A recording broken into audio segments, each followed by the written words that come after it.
Hello friend, welcome to our channel MCQ study box. আজকের ভিডিওতে আমরা একটা আলোচনা করব যে ডাব্লিউবিসিএস প্রিলিমিনারি 2024 তা এক্সাম প্যাটার্ন কি হতে পারে এবং তোমরা যারা এখন থেকেই প্রপারলি স্টাডি করতে চাইছো ডাব্লিউবিসিএস 2024-এর জন্য তারা কিভাবে শুরু করবে। তো ভিডিওটা শুরু করবার আগে যে অনুরোধটা করি সেটা একবার করে নিই। একটা লাইক, একটা শেয়ার, একটা সাবস্ক্রাইব করে চ্যানেলটার পাশে থাকো। চ্যানেলটা যেহেতু নতুন, তোমাদের একটা সাবস্ক্রাইব কিন্তু চ্যানেলটাকে অনেকটাই সাহায্য করবে। কোনো সাবস্ক্রাইব করতে কিন্তু কোনো পয়সা লাগে না, কিন্তু একটা সাবস্ক্রাইব অনেকটাই নতুন চ্যানেলটাকে সাহায্য করবে, তাই অবশ্যই চ্যানেলটাকে সাবস্ক্রাইব করে দিও। তো দেখো, এখনও পর্যন্ত যে বিভিন্ন নিউজ পাওয়া যাচ্ছে বিভিন্ন সোর্স থেকে, সে ইউটিউব চ্যানেলই হোক বা অন্যান্য যেসব সোর্স, সেসব সোর্স থেকে যেসব নিউজ আসছে সেটা অনুযায়ী কিন্তু এক্সাম প্যাটার্ন 2024-এ কিন্তু চেঞ্জ হবে না। প্রবাবলি এমসিকিউ প্যাটার্নই থাকবে যেটা 2023-এ ছিল। দেখো, এটা কিন্তু সম্ভবত, but we have to wait for the official notification of WBCS 2024।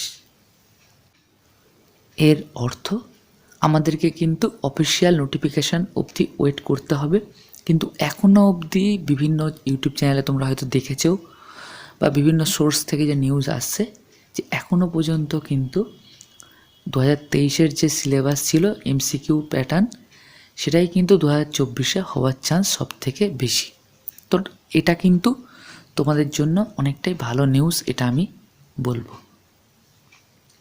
তো এরপর তোমরা যারা এখন থেকে পড়াশোনা শুরু করতে চাও তারা কিভাবে স্টার্ট করবে বা কিভাবে শুরু করবে সেটা একবার বলা যাক।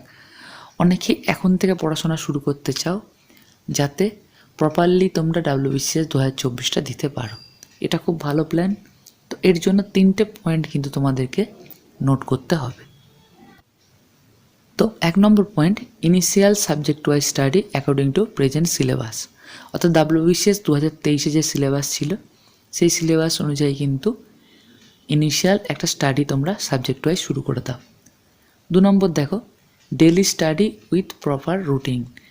5 ঘন্টা পড়ো বা 4 ঘন্টা পড়ো, প্রত্যেক দিন কিন্তু ডেলি রুটিন করে কিন্তু তোমরা পড়াশোনা শুরু করো।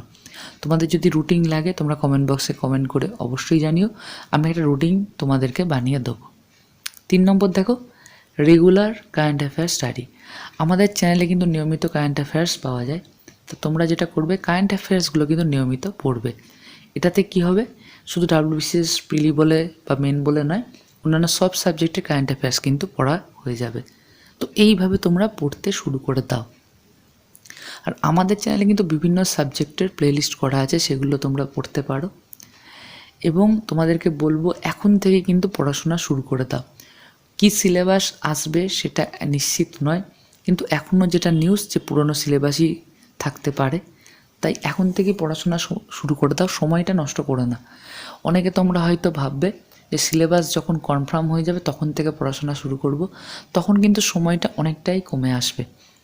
পড়াশোনা যদি এখন থেকে করো, যেটাই পড়বে সেটা কিন্তু তোমাদের মনে থাকবে। কোনো জিনিস পড়লে সেটা কিন্তু কোনো দিনই বলবো নষ্ট হয় না।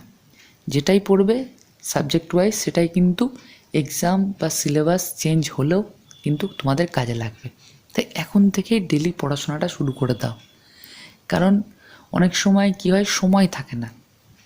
ডাব্লিউবিসিএস 2024-এর নোটিফিকেশান বেরোলো, তারপরে দেখা গেল 3 মাস পরে হয়তো প্রিলি হলো, তখন কিন্তু তোমরা পড়ার সময়টা পাবে না পর্যাপ্ত।